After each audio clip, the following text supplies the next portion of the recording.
Hello, everybody, and welcome to a Wednesday afternoon here on Kobold Press for our every week show, Kobold Chats. This week I've got a familiar face, but new beans to spill. I'm Little Red Dot, and I am joined by Sebastian Rombach. Thank you so much for coming back and, being your best kobold.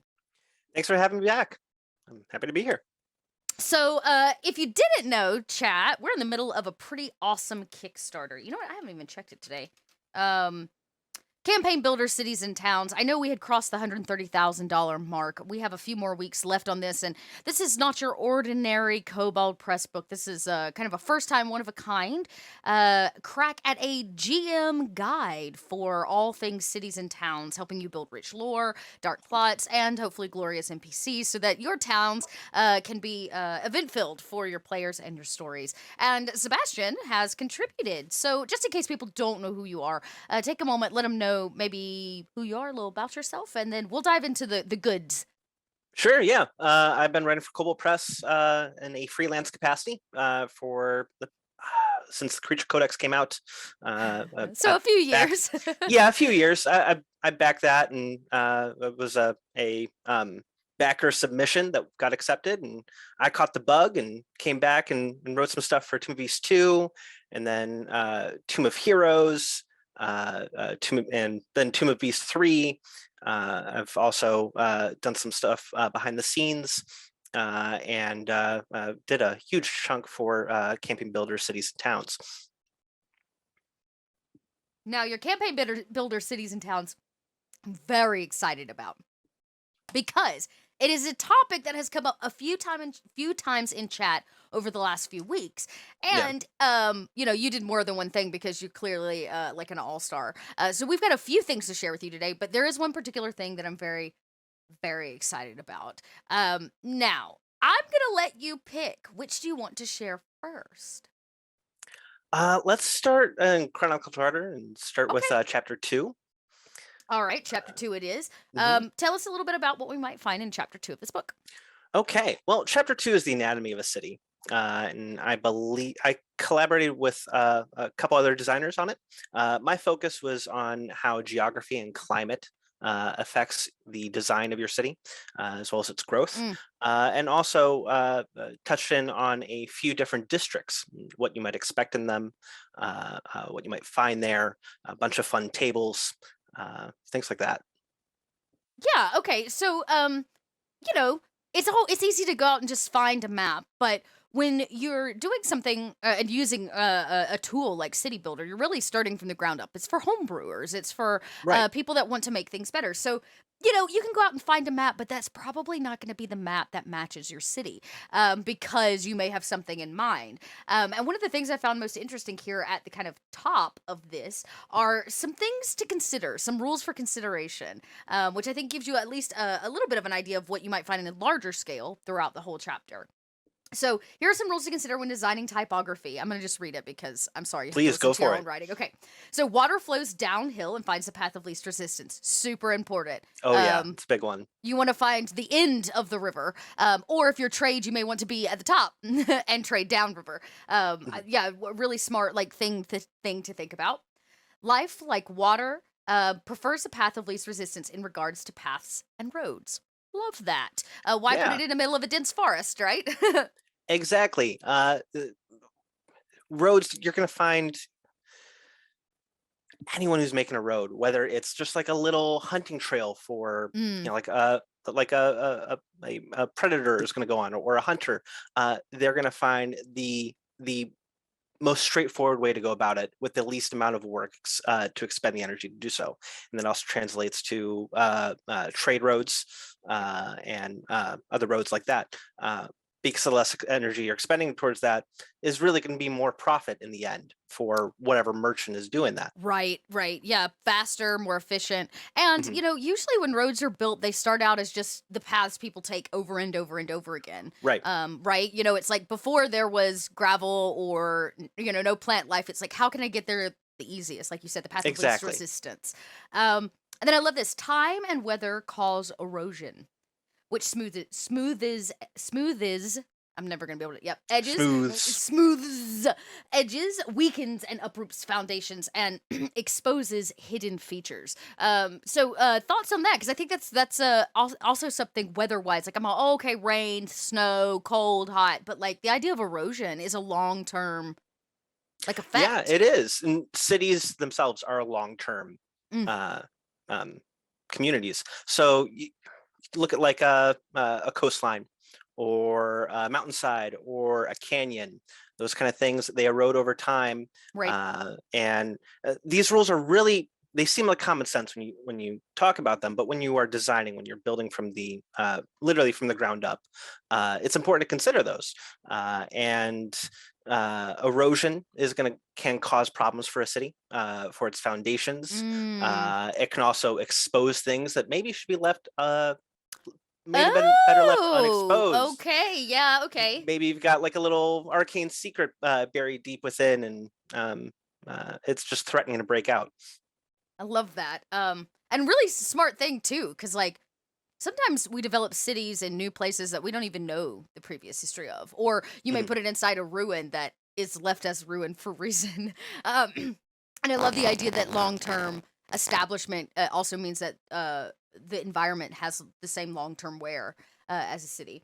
Love that. And last bullet in this little list, which I think is really cool, is all flora, while varied in individual needs, requires a combination of available water, healthy soil, and sunlight to grow. So, if you want a farming community, maybe don't put it at the top of a mountain. Yeah, you know? you're gonna have trouble up there, or surprisingly, depending on the climate and the geography around the area, around the mountain, that might actually be like a secretly great spot to plant something, or it might be something really specific. Maybe just one specific type of magical plant grows up there, and they're able to cultivate it, and it has its own effect there. But the idea is that you have to think about the relation of Mm, the city to the geography around it. yeah, That's really what this chapter is all about, this or all about yeah. this section of the chapter. And then, of course, because you all know I'm a sucker for a table, there are some really cool tables. There's a landmass table, there's a land feature table. So if you don't know, you can always random roll. But I also find tables are helpful for those of us that just need inspiration. It's like, oh yeah, I've got a mining guild. That probably means that we're gonna have blank around. Right? Caves. So hey, there'll be something. So I think that's really neat. Now, the next section talks a little bit, it looks like a little bit more in depth about this concept of the evolution of the city. Is it a new city? Is it an old city? Stage one, stage two, stage three kind of a thing. There's handy little images, which I think is really, really cool. That also helps with that visual concept of how a map develops, right? A city doesn't usually build in, it builds out, up, those kinds of things. And Mhm. so, talk to me a little bit about this concept of the stages of the city development, of its Sure. evolution. Yeah. This section is heavily inspired by an article our editor Thomas Reed wrote a while back. He provided it to me and hey, study this. And let's figure out how to translate this into fifth edition, how to update it a little bit. So Okay. really, it's, you know, Rome wasn't built in a day, and that is such a cliche to say. But it's this is the cities, they grow over time, Yeah. and what starts as a small community may have like a specific type of wood that they use that was the closest thing to use, and as they grow, they have access to more resources, and that changes their building methods, changes their design methods. As they grow, they also have to adapt to the geography, and Hmm. so this section really looks at that. This map, which is based on a section of Texas, uh, uh, taken from United States Geological Surveys, which is an excellent asset to use Oh. for finding maps. You can grab anything from the nation. I think actually from the entire world. I was taking a look at Oh, the other day. that's So very cool. you can kind of like just zoom in at however detailed you want to get. It helps you, something like that, even just like a cursory glance will help you, I think, really do understand how geography plays a role in where cities are placed. And here, looking at this image, we've got a city, it's got a couple roads going through it, and it's got a keep on a hill. And the idea is that as the city grows, it starts at the bottom where the main trade road is. You got a keep at the top. As it grows, more Mm. people come to live. They get closer to the river that's running parallel to the trade road. The keep grows in size, grows more imposing. Walls are built to encompass the city and protect it. And this is just a really cool thought experiment. Yeah. And I think whenever you're designing a city, it's important to think about how did those stages come about. Yeah. And I mean, even looking at this, you can tell they're zoned in certain ways too, which is like a Mhm. whole other aspect of city planning. They kind of color coded them. And like looking at this, all of this from this map, the roads follow the river, Mhm. right? Which is a pretty normal thing. Like usually you have a place to cross, but like roads will follow rivers. I mean, it's funny. People don't know Atlanta is so screwy. Our roads are so screwy because they built the original two main roads based on the waterways here, Uh-huh. all the water in Atlanta. And it's why our roads are all wonky and screwed. We have these kind of like strange waterways throughout Atlanta. Um, That's excellent. That was, in a way, that was a chief design element for me when I came to this project, was how to make this relatable and yeah, inspirational. Uh, uh, it's a fantasy, Dungeons and Dragons is all about the fantasy of it, but you have to have that relatable element to get your players to buy into the campaign setting. mm-hmm. Yeah. Yeah, I absolutely. And like I said, to know that like, start as nothing, build to something, and like what does the build look like? Mhm. I think this is a really both visually handy chapter as well, which is also really nice for those of us who are visually oriented. Now, there's a little bit of talk here about natural resources, which, Mhm. usually towns pop up around some kind of natural resource. Right. The goal here was to avoid getting into the nitty gritty of it. If you have to open up a book every time you have a question about what resources it's the table, you're going to slow down your gameplay. Yep. You're going to get taken out of the action of the moment. And my goal was to avoid that when possible. So this is kind of an abstract two-access system where you have scarce but defensible, or plentiful but vulnerable, and then you've got accessible but lacking, or vital but inaccessible. And the idea is that your city might sit on one end of the spectrum, kind of in the middle, and be maybe like less less resource interesting but more stable. Yep. But as you swing on one end of the axis, that's going to affect role playing. It's going to affect uh, um, what your villains or your Yeah. political interests might be for the city, whether it's militarily significant as maybe like a foothold, Mm. or as a stronghold, or whether it's going to focus on economic superiority. Mm-hmm. Which makes it Keeping kind of, that yeah, it kind, makes it vulnerable. Yeah, it kind of goes back and yeah, forth. You can't have your cake and eat it too, usually. Like if you got a lot of exactly, resources, it's harder to maintain your security. right. And if you have less resources, well, you're easily defensible, but you're gonna have to trade or find resources for your people elsewhere. So yeah, there's another table, everybody, that you can roll to kind of place that if you want to. But I love that. I love that like back and forth of like you can't have both. So where does your city state lie, or where does your upcoming town lie?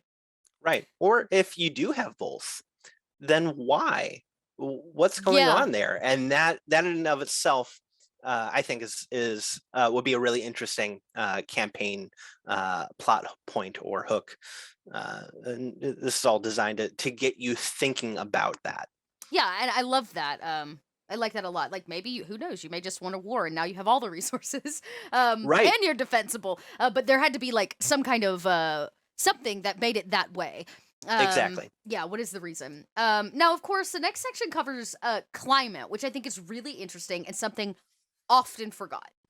Hmm. Often forgot, like across the board. Now, what's really cool about the way you've broken this down is you've actually done it by polar climate, planar climate, temperate climate, kind of breaking down what the different kind of climates look like and what this could mean for both the city planning and the culture of the people that live there in each one of these. Yeah, well, I mean, on Earth we've got the five climates: continental, temperate, polar, arid, and tropical. Uh, but in a fantasy setting, you might have a sixth climate, the planar climate. This is the one Uh, that was you knew my question was coming. I was like, yeah, tell me about planar climate. right. So the first comes to mind is the city of brass and the elemental plane of fire, Hmm. and what that means for that city's denizens. Climate informs, I think, so much of our culture. Mm. Like, I'm in Ohio, so you take a look at Ohio, and the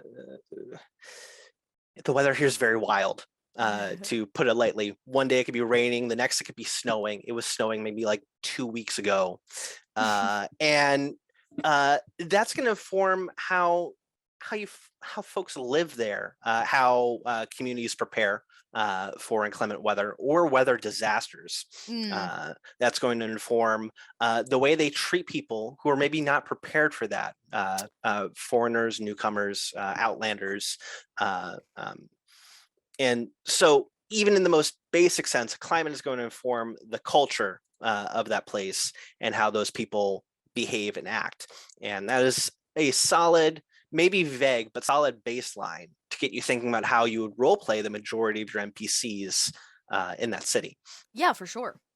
I love that. I love that. Like even climate affect like the actual weather itself, the climate affects everything. Like in Atlanta, people don't realize when you live in a really hot place, like somewhere where it's gonna get over 100 degrees, like you could cook an egg on the sidewalk, kind of Yeah, hot. Before you, there are certain materials you cannot build with. right. Right, you there are certain like actually we don't use a lot of brick because brick Hmm. swells and shrinks. Right. And it does fine in the cold, but it does not do well in the heat. It actually causes the brick over time to kind of like deconstruct or like it Hmm. presses it away. Um, yeah, so I love Yeah. that. Actually, great question from chat, and I want to answer this right now. Great question. So we have all these characteristics of our city, but how do we quick reference it? Will the book create a city stat sheet? We have just unlocked at the $50,000 mark for the Kickstarter a character sheet for your city. So yes, there will be a fully designed character sheet where everything that you decide for it can be referenced in kind of a single front and back style reference guide for the city, which I also think is really interesting because I've had campaigns before, especially long term ones, where my players want to settle, Hmm. like they want to start a side city or they want to start a small settlement. This is a great way for your players to also have something that they invest in. Does it make money? Is it in trade? Is it a military base, basically? I think that's really, really cool. It is cool, chat. It is cool that we're going to get a character sheet. So everything that we are talking about and that we've talked about over the last few weeks will have a nice little place to like be written down so that once it's developed, you could have potentially multiple sheets for all the mini cities that they visit. Absolutely. Yep. Yeah, that actually touches a little bit on something I did for chapter 4. I don't think we're going to get into that today, but the idea of having like a quest hub that you operate out of, that you kind of take ownership of. Yeah, the character sheets can be awesome. So we've got a lot of really cool stuff here about climate, how it affects city planning, how it affects the people, the culture. But the It next also, section, oh yeah, go ahead.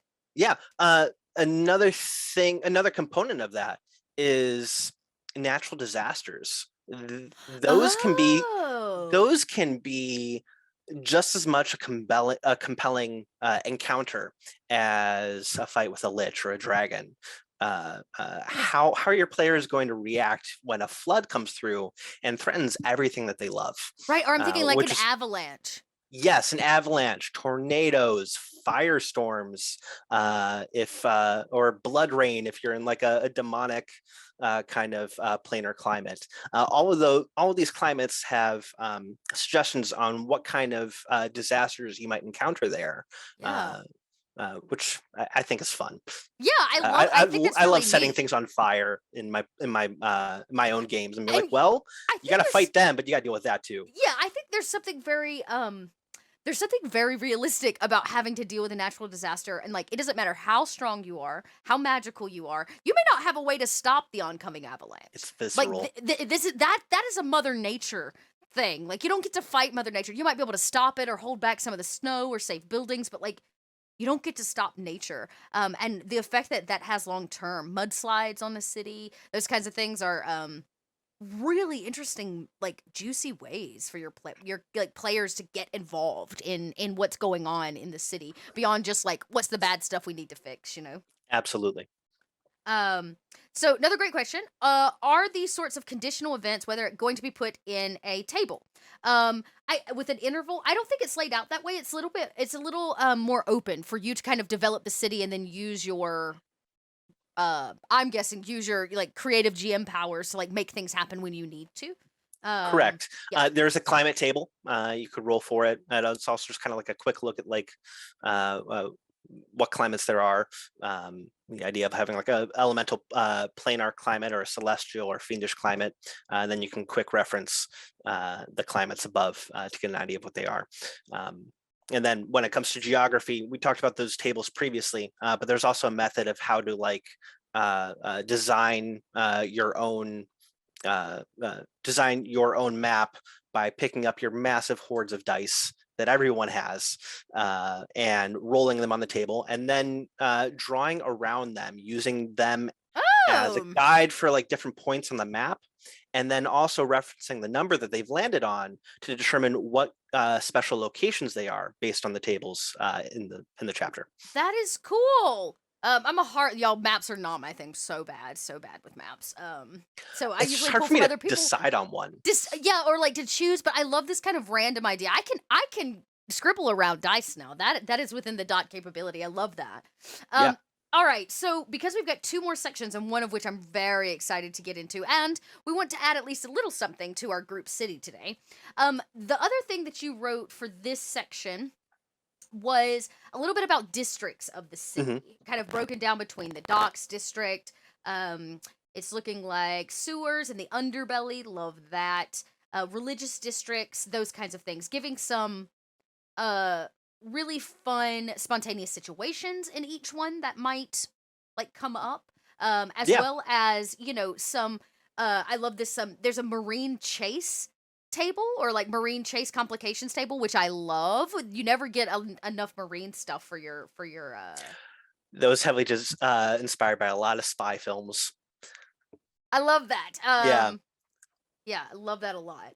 Yeah, so my goal when designing the districts was to look at it 2 ways. One kind of like the above the table kind of way, and one below the table. So in each of those 3 districts, sewers, your docks or waterfront district, and your religious district, there's also a criminal element. What kind of crimes you might expect there, like cons in the religious district are going to be different than the smuggling in a docks district. Right. You're just not going to see the same crimes there. Maybe you might, but not like to the same degree. And if you really want to help define the feel of a district when you're role playing at the table, because you only have so much time to play together, Right. you're going to focus on maintaining that definition. Yeah, love that. And another really like nice thing. Who knows? We may add a district to our city today. We have enough like guilds and stuff. I think we might be able to slide in an extra district before it's over with. But the thing that I've been so excited to talk about, that nobody is ever excited to talk about, is chapter 5 that you added to this book is called Taxes and the Cost of Doing Business. And I not only love the header chapter, the header title for the chapter, but I love this idea of taxes. It's something that is from the very beginning of cities, taxes have been there to make cities happen. Everybody gets taxed, whether we like it or not. And regardless of how you personally may feel about taxes, the idea of having some kind of structure to add taxes of the variety to your table is a really interesting like game addition to the game, really. It is. Yeah. Man, what nut job decided to put taxes in this? It was me. What an awful thing to put in front of people. Be like, oh, you like math? Here, let's do this. But what I've created is a very robust crunchy system if you want to use it. It's based on how much taxes cost in the 14th century. The average taxpayer had to pay what was called the geld, which was a 32 silver piece paid for the year, and that was kind of like the baseline based on like It's like a lifestyles. membership. It is. It's kind of, yeah, a membership. Membership. You just Uh, don't get anything out of it except to get to right. stay. Yes, thanks for being my serf. Thank you. So that 32 gold piece kind of became like the baseline, or silver piece kind of became the baseline, and then I built the system around that. Compared to the lifestyle table, and marrying taxes of antiquity, which were a straightforward and rather unpleasant affair, with the more unpleasant affair of how we do taxes in modernity, and then splashing in a lot of fun from fantasy into it. So you have your crunchy system. It's got tables, it's got math, it's got percentages, it's got gold pieces. It's if you like doing the crunchy, it's there for you. If you would rather keep it simplified, there's an option for that as well. That's got some d6 rolling based on proficiency bonus and a couple other things. But really, when you get down to it, the playing with taxes is an opportunity to do a social encounter that has a lot of structure that you might not normally think about. This all came about because I ran a tax system for my players last year. Led up to it, they were all freaking out because they don't like doing that math. I'm like, okay, we're going to tally all of your stuff. We're going to figure out how much you owe, or how much you own, and then we're going to figure out how much you owe. Some of you are wizards, so you have you get a deduction for being a student. At least one of you has a couple kids, so you have deductions for being a parent. There's some deductions for doing things like doing things like divine blessings or heroic deeds on behalf of the local government. There's also something called scutage fees, which was an actual thing that knights paid, so they would pay their lords money so they didn't have to go to war. And that the idea is that in this they wouldn't that would be tax deductible. And charitable contributions. If you donate some of those magic items, you may not need anymore. You got a fancy +2 change shirt. You don't need that +1 leather armor. Maybe give that over to the local museum, and you can have that as a tax deduction. So you have all these deductions, and those are compared against the math.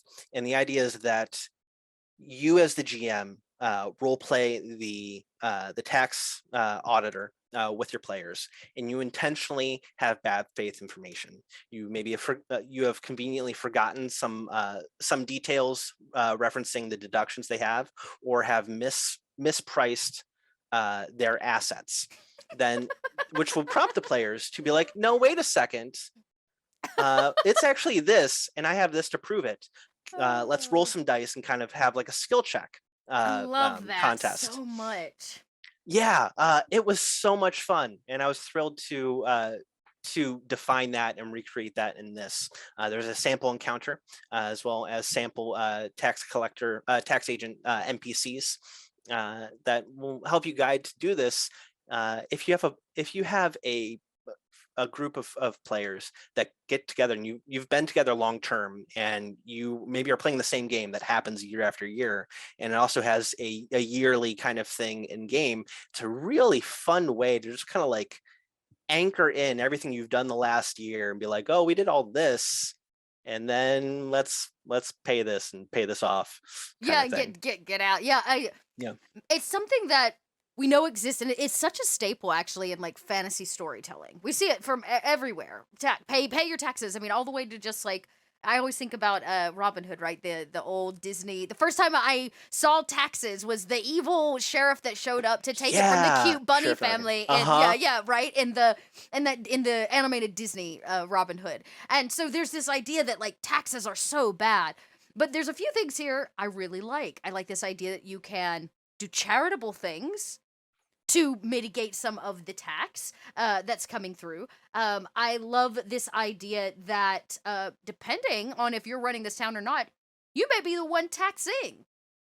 Hmm. Which is also interesting. How can you Yes. flip this on its head? If you and your team are now running a town or a small village, are you taxing them? If you're not, that could be bad. If you are, well, are you overtaxing, undertaxing? Like, what is the effect of that? I think is really, really Yes. cool. And if you do overtax, there's the chance that you cause an uprising or a Right. revolution, which is fun to think about. There's taxes here. In addition to the geld tax, which is like a yearly tax, there's also the pelf tax, which is kind of in reference to the way dragons take and keep hoards. There's also religious tithes that are usually yearly or only when the church kind of dictates so, but could be more in the event of like a crusade. And Yep. if you keep doing that over and over again to your people, Yeah. they're going to get upset. Yeah. Yeah, I mean, even just coming into a town that's already in the middle of conflict based on a tax problem is an interesting issue for players to have to like maybe they come from a place where taxes aren't really a thing. And now they're being faced with this idea of like overtaxing, or in this case, I love the idea of like a crusade tithe that is just like emptying the people of their wealth. Absolutely. So cool, so Yeah. super cool.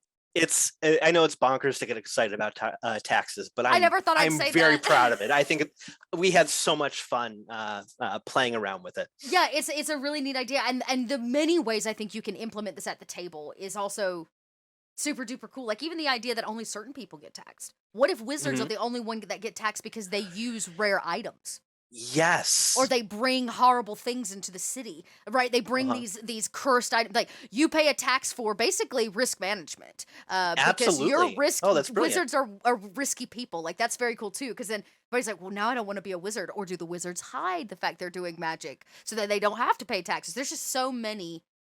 Yeah. Um, That yeah, gives you another way to, the idea of like, oh, arcane magic is outlawed, a la Dragon Age, is a really fun narrative element, but in gameplay that becomes problematic when your players who have picked being a wizard feel disinclined to cast magic wherever they are, especially in a yeah, city campaign where you're around people and you're in close quarters. So the idea of like, well, here's another way to address that, where you have that risky magic, we're going to tax it instead of outlawing it to really control it, yeah. is I just excellent. love that, and I love that maybe there's an organization that just watches.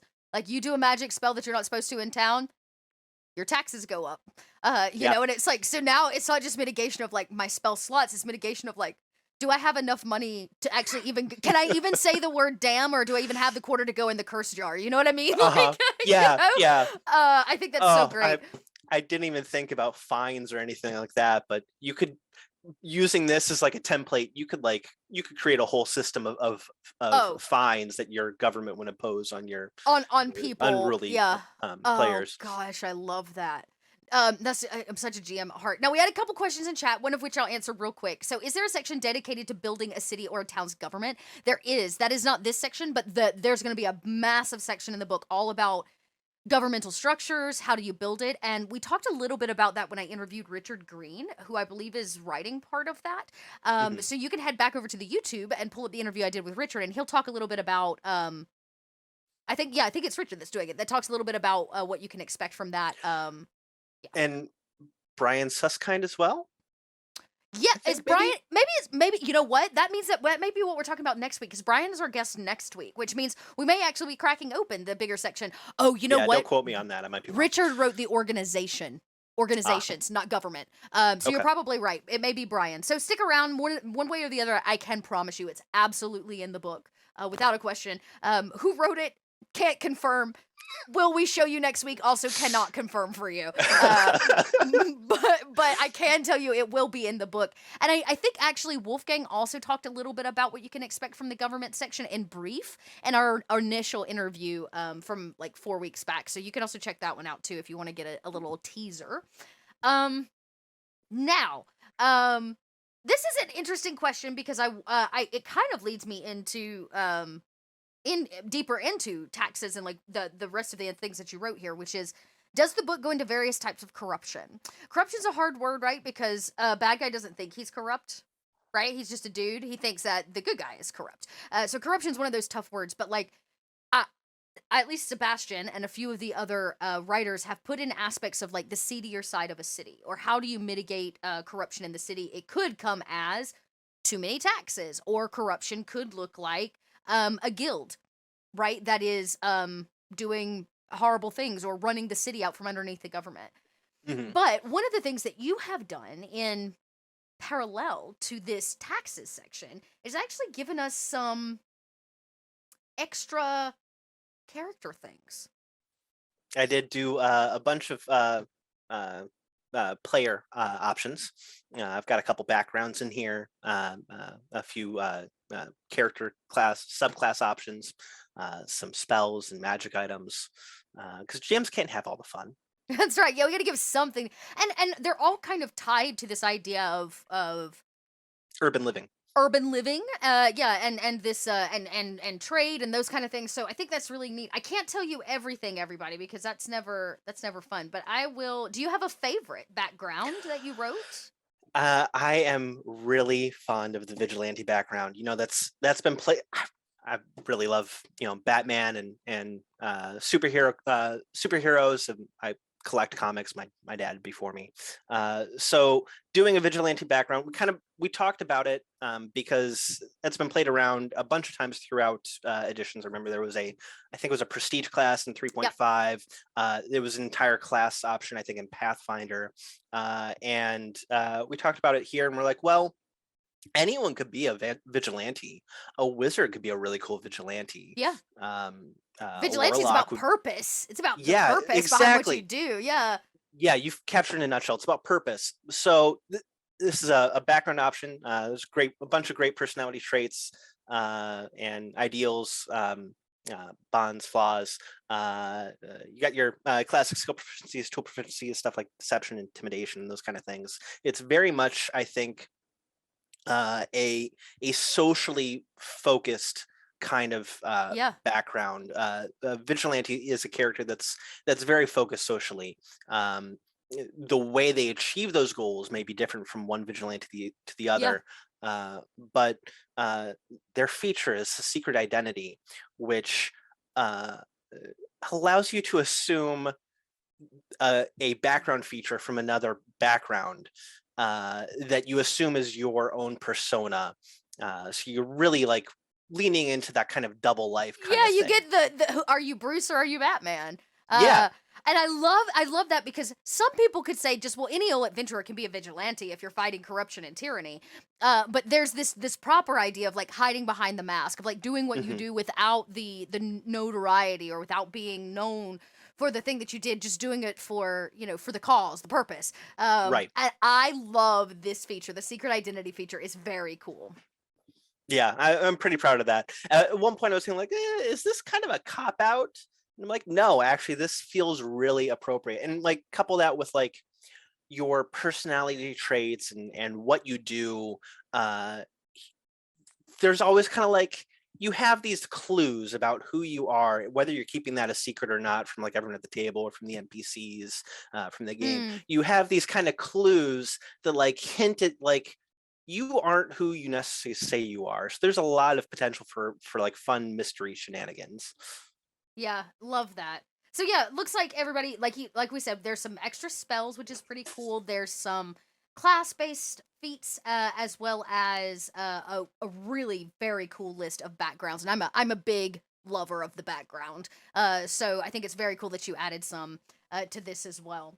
Do Um, we want to talk about one or some of the class options? yeah, if you got a class option, yeah, absolutely. Do you have one that you love? Yeah, you know, I really love monks. So I did what's essentially a parkour monk. Oh, It, cool. yeah, yeah. It really emphasizes running around, tagging a lot of different opponents, not necessarily like zeroing in on one, but like you get more out of targeting multiple and kind of like it is kind of like racing against yourself to always just like kind of be better than you were before. You're constantly trying to be better. That's so Uh, cool. And then like the final like the capstone feature is something called swift fall, which is the idea of like you cancel out your slow fall feature, and when you're falling down you can transfer all of your some of your falling damage into your opponent if you hit. So you can do the Superman or Yeah. the superhero landing. Yeah, the superhero landing with like a little punch on there, and like maybe even if you're using a feature that's earlier into the subclass, if you use that feature in conjunction to this, then it also creates like a shockwave. I really love elements that kind of like connect together, whether it's in my monsters, like you have one feature that plays off of an action that kind of feed into each other, or a class option like this, stuff that just kind of like works together. I like So that. I'm pretty proud of that. It's pretty cool. Yeah, that is very, very cool. And then, of course, it is never complete without a few magic items, which we also have a couple of listed for you. So, never hurts to get some fresh magic items as well. Spells and the such. But before we run out of time, we have to take all this really cool information and add to our collective, like our city. We have to put it on our city. Okay. So let me pop open. I don't know why I didn't already have Roll20 open. I'm usually good about that. It's the taxes. You're daydreaming Yeah, about the taxes. I was so into the taxes. How am I ever supposed to? Okay. We'll pull it up. So I can tell you, I know that you've been tuning in, so you may know a little bit about our city already. Mm-hmm.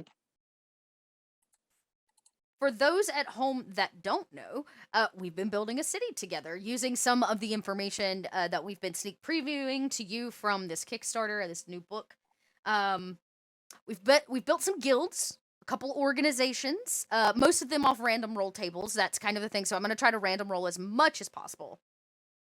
Oh, thank you, Turbo, for making that clip for the parkour monk. Because I'm going to tell you, somewhere out there, Wolfgang Bauer just flinched a little bit. He hates monks so much. He does. It's why I really wanted to do one. I know. When you said that, I thought that was so funny. I just love monks.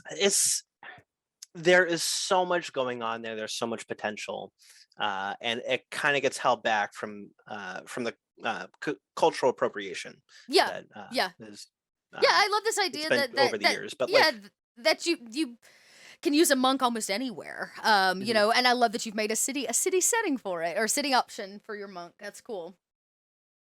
Okay, I'm open. We're here. So, things that we have established. We have established one organization that's outside the guilds. We've got some guilds. We got some local shops because, we decided since it seemed to be a guild city, a trade city of some kind, seemed like there would be a lot of shopping. So last week we did some shops, guilds. Oh, and we talked about the magic in this city, which was a very cool thing that came from Sarah, kind of where the magic lies and what is the balance and its use in this place. The things that we know. There's a Tinker's Guild. They create the golems that are used throughout the city to keep it clean. They're literal trash golems. Trash golems. They're literal trash golems. They pick up all the trash. But they are managed by this single guild, which gives a little maybe power balance dynamic. The local school, Magic School, hosts seminars for those interested in learning more about the arcane arts. They're like 101 series.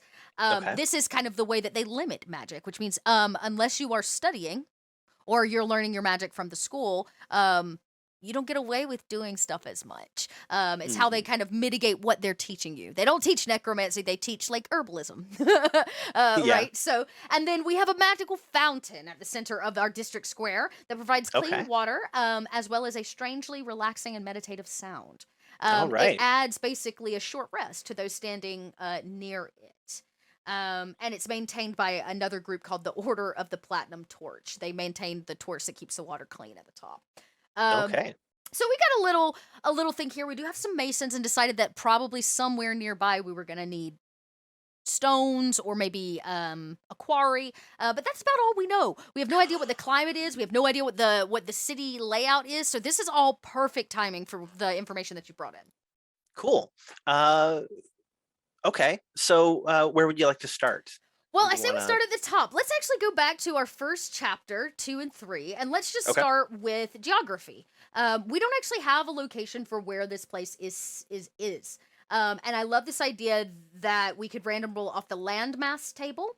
Hmm. And potentially this land features table, both of which I think are important to see what kind of trade we do. Is it land trade, water trade? So I'm going to start by rolling a d10 on this land features table. Okay. Yeah, let's do that. So d10. Oop, d10. D10 says a 9. A 9. Oh, I'm in the taxes document. Let's try that again. 9 on the body, a body of water. Oh, we don't have a 9. It's a D8 table. Oh no, yes we do. Just kidding. Ocean. So we're oceanside. So the city is located oceanside, which is pretty Okay. cool. I wonder if there's a natural. I love this site. Let's roll a natural formation too. Why not? All I got is time. D12 says it's a 4. So we have exposed fossils. Okay, that's cool. So are they ocean fossils? Are they like trilobites? Yeah, I'm thinking like coastal. It's gotta be. Gotta be. Love that idea because I like the idea of it like building off the ocean side that we sit on. Do the trash golems occasionally clean them up? And then one thing that they have to do back at where they dump wherever the trash is pick out the fossils. Oh, that is actually like it's like excessive. Yeah. Oh, I love that. I'm actually gonna write that in. That the trash golems have to also they're not allowed to throw away. Must sort out the found fossils. I love that. I imagine the trash golems hate it. Okay, it's very cool.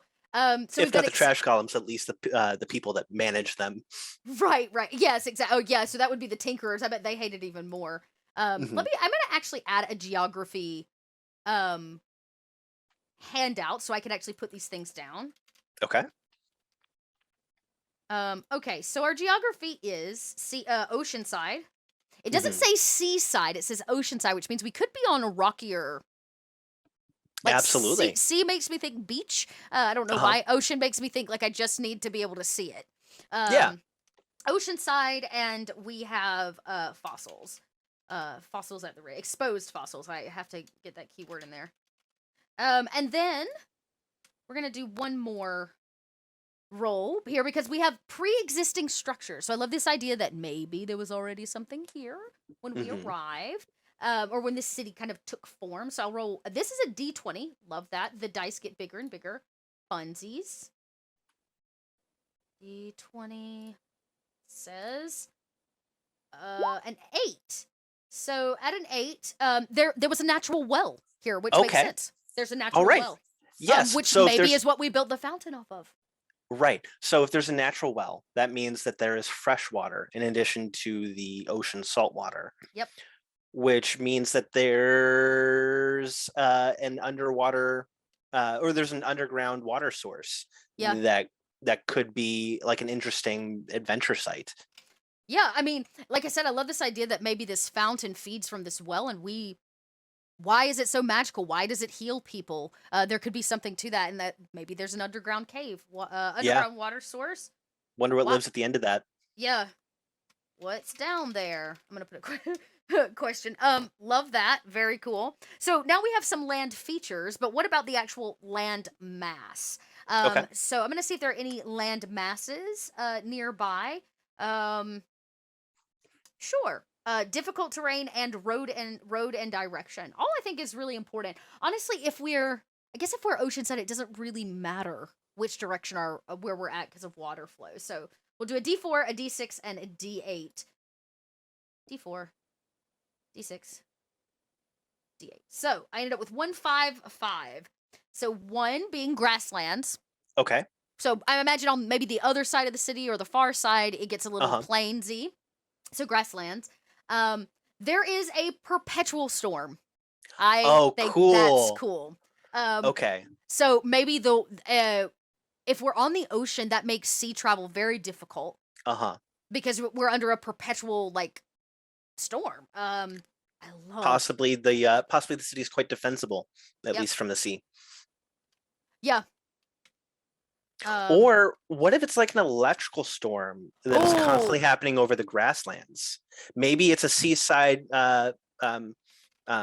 city because it has to be, because you can't travel through the grasslands. Because I like that they've had to pull to the coastline because it's volatile. The grasslands are volatile from this perpetual storm. Love that. Combined the two, nailed it.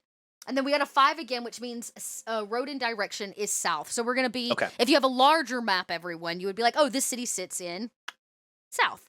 Oh, good point too. An ocean can be an inlet or a bay. Absolutely. Yeah, good call.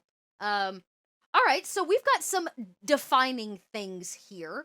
I'm gonna say if we're near the ocean on cliffside or there are rocks, maybe that's what is being mined by the masons. Since they can't actually get into the grasslands, kind of cool. Now we do need to decide on a climate. Okay. You've got a lot of things here that inform it. Certainly we could roll for it. Though at any time, anyone reading this when they finally get it in hands, be like, I'm just going to pick this one. It makes sense. Yeah, I was thinking that too. Like we have a climate: tropical, dry, temperate, continental, polar, and then our three planar ones. I mean, we know it's not going to be dry. Doesn't really quite fit. It could be a temperate climate. Well, actually, a dry climate could fit if make the grass really dry. Maybe that would mean, in addition to the perpetual storms, there's also possibly constant fires, or maybe those grasslands are so dry that is part of what contributes to the constant electrical storm. Yeah, and with the electrical storm, but fires are a problem. Yeah, you know what? Why not? We'll make it dry climate. That'll be an interesting unexpected twist of like how to handle a dry climate. Exactly. And that would mean that the city's perpetual well, that fountain of life, is such a key feature of it. It's what's sustaining probably most of the city. I'm gonna put probably the only safe water source, really, because you've got salt water, right? So if the well becomes the only, it was here, the city is founded around it. It also is now this major fountain well thing in the center of town. Everybody functions around the well. Yes, there's probably rituals about it. There's probably specific times everybody goes to collect water. There's probably long lines, maybe even rationing at some point. I was about to say, did somebody say taxes? Taxes, yes. A water tax. Oh man. Or like, it's like you only get you ration it, and then if you need more water than you were rationed, now you're being taxed extra for the water you use. That's great. Yeah, woo, that's harsh. Which will be very interesting because one of our guilds is a maltster. They're brewers, so they're gonna need access to quite a lot of water, actually. Yes. They may pay the highest taxes. Well, speaking of taxes, did I miss anything? Those are all those are player options. Let's ping back over to resource table. Yes, that's the one I was looking for. Where is that? Oh, there it is. Nope. You're going to roll a d4 for that. Perfect. You can tell me because I'm not staring at it. I am staring at Roll20. I can do that. I am staring at Roll20 there. I got a 1. Okay, so your city is scarce but defensible. Resources in the area are sparse and hard-earned. Cities found here require regular supply trains or trade to be sustainable, but the geography provides an ideal location to defend a choke or rally point. Well, I mean, we have an entirely defensible side by the ocean. Yes. Right? And since the storms make it a bit volatile, it's not easy to invade us via water. And you're going to have to pass through the stormy grasslands to even get to the city to begin with. So we have like a natural. Exactly. And maybe that south road is highly defensible, like the gates of Thermopylae. Yes. Yeah, something like that. Yep, love that. All right, let me put my notes in here. I've been asked to write up our city to actually go on the blog or to go on the Kickstarter, so I was like, oh, I need to make sure I got my note. Let me check my scarce but defensible, and then I'm gonna write a little note here that the grasslands and a storm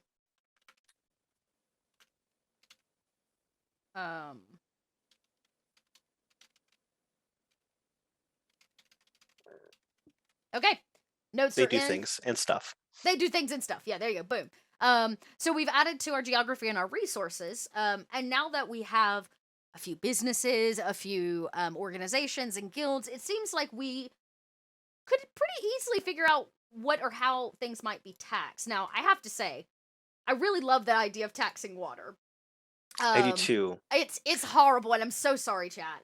But I think I love this idea of taxing the water.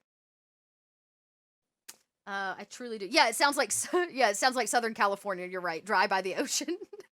Yeah. Wow. It's like Southern It's California. Yep. it's funny how art imitates life, isn't it? Man, man, oh man. Now, I think this is interesting because there is a lifestyle table that tells you, like, based on your personal lifestyle, are you poor, are you modestly wealthy, what you would be taxed. Yes. In That this lifestyle table case, comes from the SRD. yes. So that's kind of the huge, and then average item value of common, and those kinds of things. But I'm definitely interested in what do they tax everyone? Do they only tax the guilds? Since it's a guild town, and then the people don't have to pay because they all work for the guilds. Could be. That could be very interesting. hmm I still think like a water. I hate to call it a tax. It seems more like a fee. It's like a water fee, really. Uh-huh. But So do your guilds, do they all operate at kind of the same level? Do they, if you looked at them like a single person who lived a lifestyle, what lifestyle would they live? Would they would they operate comfortably, wealthy, well, modestly, here's the thing: aristocratically? the guilds are based on our resources, hmm right? So if resources are actually, what do we say? Scarce. Yeah, they're scarce. Scarce. So that means that I don't think they're gonna be very wealthy, only because there's not enough resources for them to become a monopoly in any way, right? Like I think we have, who do we have? We have a bunch of tinkerers, which really they were put in place to keep the city in order. We know that they run the golems. We've got the Honorable Society of Leather Workers, the Solemn Order of Malsters, and the Steadfast Fellowship of Masons. So the leather workers and the masons are going to struggle to find what they need. Yes, I imagine their work would be very local, whereas uh, uh, the maltsters could definitely export their Yep. their goods, and since this is a defensible place and it requires and has scarce resources, it requires on trade. Maybe one of your main exports would be Yeah. alcohol. Would be Things yeah, like I that. think it would, and that makes sense. And honestly, the maltsters are probably, as long as they get their fair share of water, probably the easiest one. Now, the Honorable Society of Leather Workers have a deal going on with one of our organizations of clerics, Okay. an organization of clerics. They specifically only make blessed goods, like leather Oh, goods and armor, and all the leather is blessed by a deal they have with the clerics, okay, the cleric cool. organization. So the organization itself is very powerful. This religious cleric organization in town who manages this healing well for the city. But these leather workers they're not just any leather workers. They make very valuable, blessed things. So Okay. Maybe you have frequent religious taxes then. It sounds like religion's a major I component. was thinking of maybe the two taxes are water tax and a tithe. Okay. Right? If the clerics are kind of running things and they're managing the well, it seems like they would actually be the financial powerhouse in town because they have the tithes coming in, which they of course use to keep the water clean, ration Absolutely. the water, and then they may tax the water once a year or twice a year or something for everybody that uses it. Love that. That actually ties really nicely into something we've already built, which I'm all about. Yeah. All right, so let's say taxes. Taxes. I can't believe I'm putting a note in here about taxes. So the things that we know, taxes are handled by the order. What did we call them? Of the Platinum Torch. Okay. Which is what they're called. It's called that because the platinum torch that burns constantly at the top of the well is what they maintain. Oh, cool. Yeah, there's an ever-burning light. Is that small, or is it big enough to actually serve as almost like a lighthouse? Oh, I like that idea too. I mean, Or, there's no defining how big our fountain is, this healing fountain. So it could be as big as we want. It could look like a torch on the coastline. Yeah. I love the idea that the platinum torch is actually a lighthouse. I might actually change that. That's very cool that this group of clerics run a lighthouse. Because they sit on the coastline, so that makes sense. And even though people don't really frequent it because of the weather problems, still need a lighthouse. Right. So all the taxes are handled by the Order of the Platinum Torch through tithes, we'll say. And then I think an annual water tax. I think that makes sense. I'm also, yeah. Any more than that, and people are going to get upset. For the we'll call it to maintain the well. I mean, to maintain the fountain. That's what they say, anyways. Yeah, I'm a skeptic. I'm sure it's to maintain the fountain. Right. My phone is ringing, y'all, and I literally have no idea where it is. I'm so sorry. It'll go off in a second. I feel like I'm sitting on top of it, but I swear to God, it's not here. It's somewhere else in my house. So, anyways, it's coming from inside the house. I was like, where is it coming from? It's like on top of me, but I'm not sitting here with my phone. All right. So we actually have some really cool things here. So one of the things we haven't done is actually name this place, but our city is in fact, there it goes again. Our city is in fact, you guys will just get the jingle in the background. It is a magic city, so we allow magic, but most of that magic seems to be regulated and handled by this very powerful order of clerics who are kind of ruling just about everything. Yeah, they got their hands on everything. They got their hands on everything. So, we made it. Well, it sounds like if it's a major, if the city is governed religiously, maybe it could be like some kind of saint something or Santa something. It is on the coastline. Mm-hmm. We get a lot of those. Yeah, I like that. There's got to be a town generator name, and I'm sure this is actually probably in the book, no doubt. If there isn't, I think there might be a stretch goal related to it. It's probably a naming table, is what I'm gonna assume. Yeah. But Santa Costa. Santa Costa. I don't hate it. I don't maybe either. Santa Costa.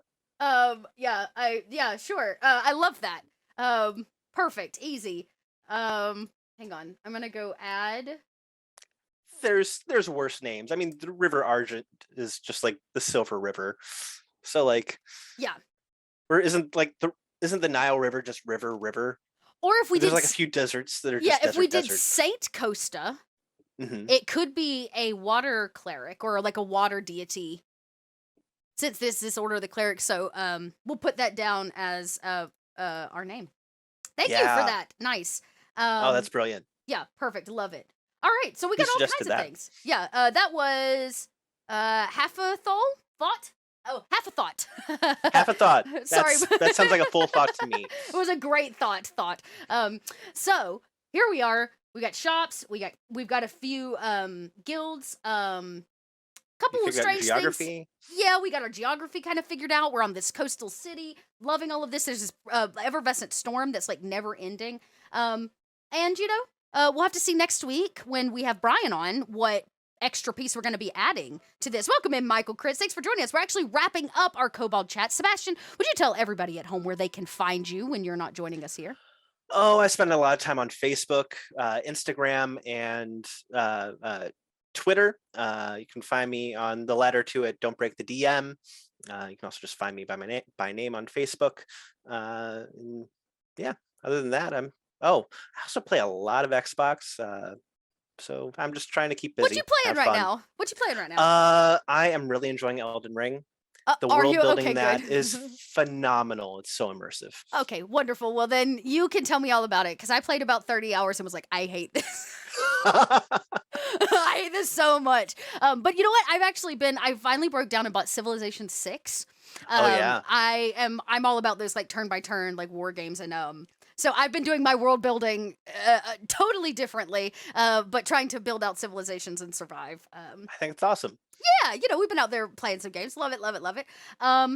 Cool. Well, if you are at home and you tuned in, I want to say thank you. If you dropped in even at the end, Michael Kritz, you are so welcome to be here and we appreciate you coming to see us. If you are interested in this Kickstarter, make sure you head on over. There's a link in chat. There we go. It helps if I spell it right. there is a link there. You can go check it out, support it. We are far past the goal at this point. We're hitting stretch goals left and right, including that sweet character sheet. And I believe if you back the Kickstarter, you can see the preview. We actually put a preview of what that character sheet looks like. Y'all, the design is so cool. Definitely not something to be missed. And if you want to know a little bit more, you can head on over to YouTube and check out all the interviews I've done over the last few weeks with some of the writers, just like Sebastian here, including Sarah Madsen, Richard Green, and I had a chance to sit down with Wolfgang Bauer himself, the man of the hour, to talk about, you know, what kind of the overall project looks like and what you can expect from it. If you want to get involved in a little bit more city building, I believe that Victoria is doing some very cool social media stuff where you can help vote. We're kind of building a social media town. We're building this town. And when the town's all done, we're going to be submitting it over to the blog and the Kickstarter. So you can see kind of what our developed city looks like from pretty much random roll table, y'all. Awesome. Everything that has been random roll. So it's a pretty cool. Awesome. Well, I'm glad to know the character sheet has you sold. We will see you all next week. Same Kobold time, same Kobold channel for another Kobold Chats where we interview Brian Suskin. Have a good afternoon, everybody, and we will see you next time. Bye-bye.